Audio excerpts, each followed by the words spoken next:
and we have our first ever mini bike project. This is actually for a buddy of mine. He's had it for I think a couple months. He got it for really cheap or next to nothing, and I don't recall, but it doesn't run. Doesn't do much of anything. It doesn't even roll. That could be a motor issue, could be locked up. I mean, this chain has obviously seen better days. It does have a rear disc brake, which is kind of unusual. I don't know if it came with that. The brake's not locked up, that much I know. But we're gonna have to strip this down. We're gonna do throw a little paint on it probably. Make sure everything's ready to go. If it has any bearings, make sure that none of those are bad. He's ordered new tires from Amazon, so those should be here, I think, this week, depending on how much I can get done. Today is Sunday, so it's November 5th. And luckily, my little guy is, he's over at his grandma's house, his other grandmother's house. So I got a little bit of time here, and we're gonna dig right in. We're gonna strip it completely down and see what we're looking at.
Well, unfortunately, that recoil spring is broken, so we're going to have to order a spring, or actually probably a whole assembly. They're really cheap. I think they're like 13, 14 bucks.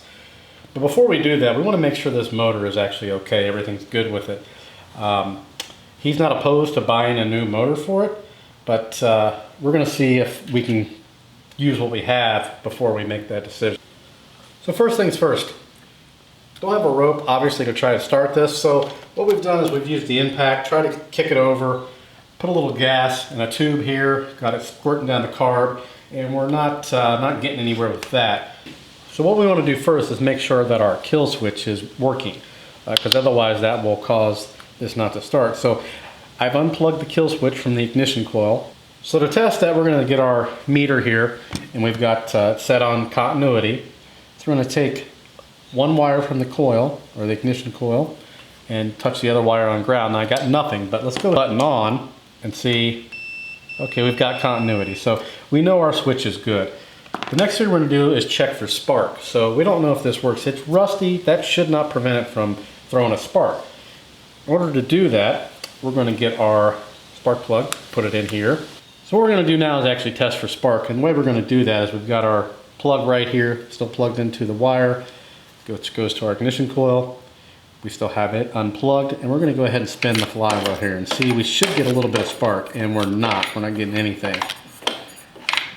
The plug could be dead, or it could be the magneto. I have a feeling or the ignition coil. I have a feeling it's this ignition coil, but by unplugging this, it eliminates anything else going wrong, and we've already tested that anyway. For now, we're not going to do any additional testing on this motor. The ignition coil is definitely bad. We checked out with our own meter. The plug was fine. We're still not getting spark. This is bad. It's going to need to be replaced. We also need the starter coil, or the rope, I should say. And then we need a new carb. The carb may be fine, but the choke handle is broken off inside of here, and there's no way to choke the carb.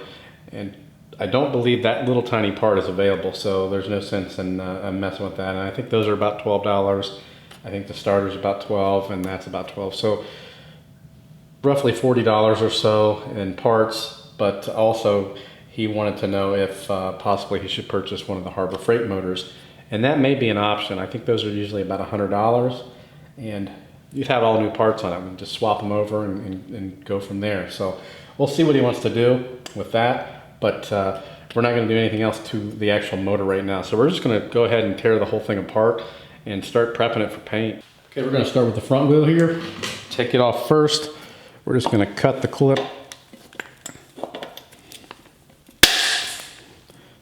And then pull the rest of it out from the other side, because it's pretty well boogered up in there.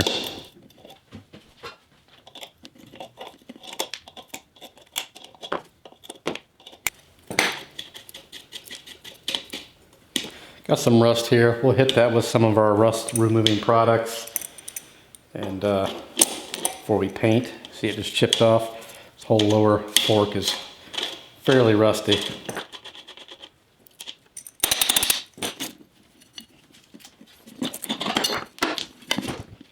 Now you want to take note, one of these spacers is longer than the other. So we'll go ahead and put the bolt back through the tire. Plus we have everything on film just to make sure. Also, the bearings in here are shot. We'll try to clean those up a little bit, but more than likely we need new bearings as well. I'll make him make that determination if he wants to get those. We're going to remove the motor now. Now we've got the mini bike laying on the side just because the bolts are on the bottom. It's going to be easier to get to that way. And it's probably going to fall as soon as I do this, but that's fine.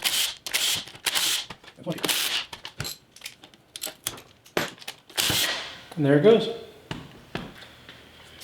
So here's the motor plate.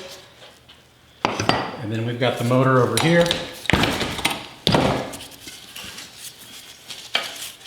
That is right there. These are pretty light, pretty small. Go ahead and set that off to the side. We're going to go ahead and remove our gas tank. Now, I believe the original gas tank was on top of the motor. All the pictures I've looked at, it was not wire tied to the top of the frame. It's a little tiny one. So, all out of here. Could be wrong because it is the original color under there, which the whole bike's the original color, but it's a non-oxidized, like day glow green. And there's some junk in there. It'll need cleaned out if you decide to keep that. If we get the Harbor Freight motor, it will have a fuel cell on the top of it. So it's one other thing we wouldn't have to worry about. Moving on to the rear, we're going to remove this rear brake.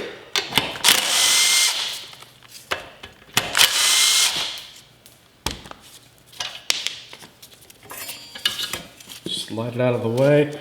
It's actually,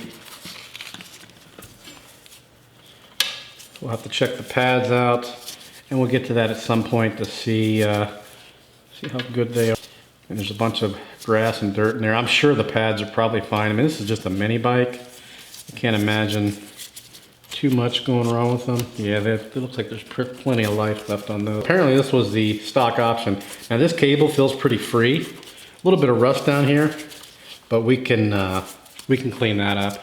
The chain, which you saw at the beginning, we've got it soaking right now. I don't think that's salvageable either. That's pretty bad. It's been in there for about an hour or so, and it hasn't changed at all. There's still some kinks in it that will not come out. So probably gonna have to invest in a new chain as well. Go ahead and continue taking the rear brake off. Actually, the only brake on the bike. This is a light, which we're gonna remove that. There we go. See that original green paint right there. Next, we're going to move to the seat. There are 3 screws holding it down. Well, in this case 2. One here, and the one up here. This one's only got 2. Go ahead and remove this mismatched screw here.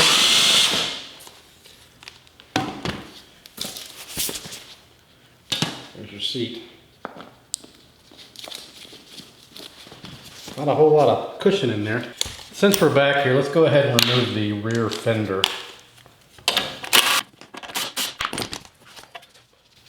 And there's just 2 bolts holding this on. Screws and bolts here and then one back here.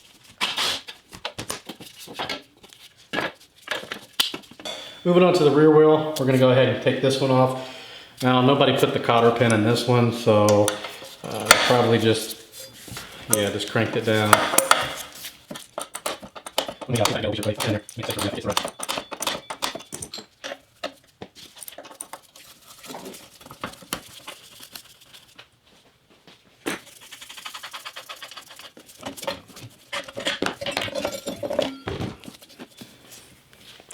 Like the front one, this one has spacers that are different on each side.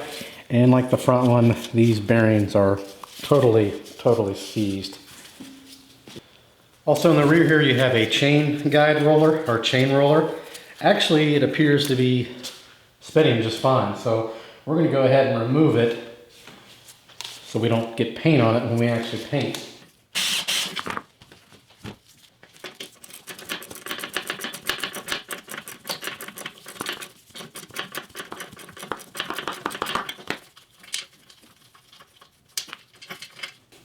We're going to go ahead and remove this front fender exactly like the rear as far as disassembly.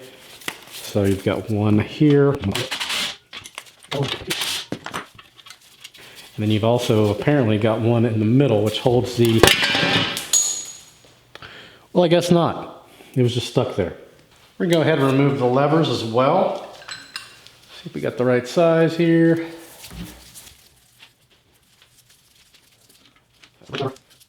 And we're going to, we'll cut off the actual grip.